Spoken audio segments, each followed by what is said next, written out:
سألت عن الصلاة على النبي، تقول لماذا نصلي على النبي عليه الصلاة والسلام، وما معنى اللهم صل على محمد؟ أما قول اللهم صل على محمد فهو دعاء بأن يثني الله سبحانه وتعالى على نبيه في الملأ الأعلى. وصلاة الله سبحانه وتعالى على عبد من عباده هو ثناؤه عليه، وإنما أمرنا بالصلاة عليه لأجل أن الله سبحانه وتعالى لا يوجد نعمة دينية أو دنيوية حلت بهذه الأمة بعد حياة النبي صلى الله عليه وسلم وبعثه إلا ورسول الله صلى الله عليه وسلم سببها. فأنا حينما أشرب هذا الماء، من الذي أخبرني بجواز هذا الماء؟ هو محمد صلى الله عليه وسلم.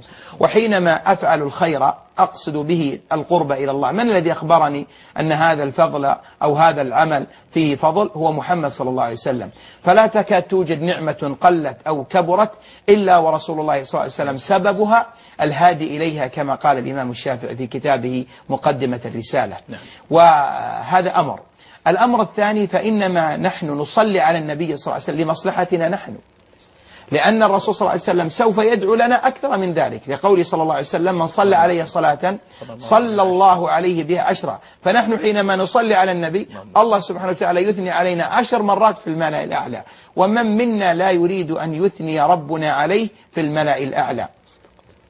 الأمر الثالث، أن صلاتنا على النبي صلى الله عليه وسلم فيه نوع من الجزاء، لأن النبي صلى الله عليه وسلم فعل لنا الخير العظيم، فنحن نعطيها إياه لنظفر بالمنزلة التي قدمه الله سبحانه وتعالى لها، ولأجل أن نحصل على الشفاعة منه صلى الله عليه وسلم، ولأجل أن نبعد عنا البخل.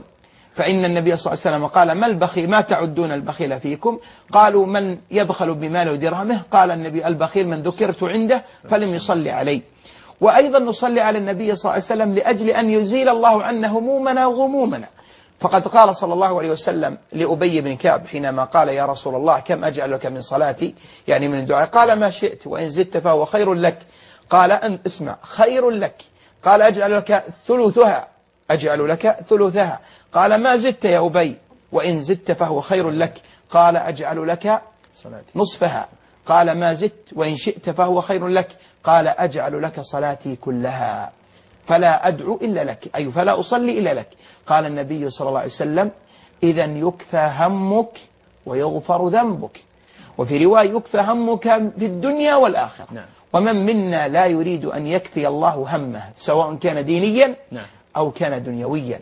فصلاتنا على النبي صلى الله عليه وسلم هي أصلا منفعة لنا وحصول الثواب والأجر من الله سبحانه وتعالى بسبب صلاتنا على النبي صلى الله عليه وسلم. اللهم صل وسلم على رسول الله. أحسن الله إليك.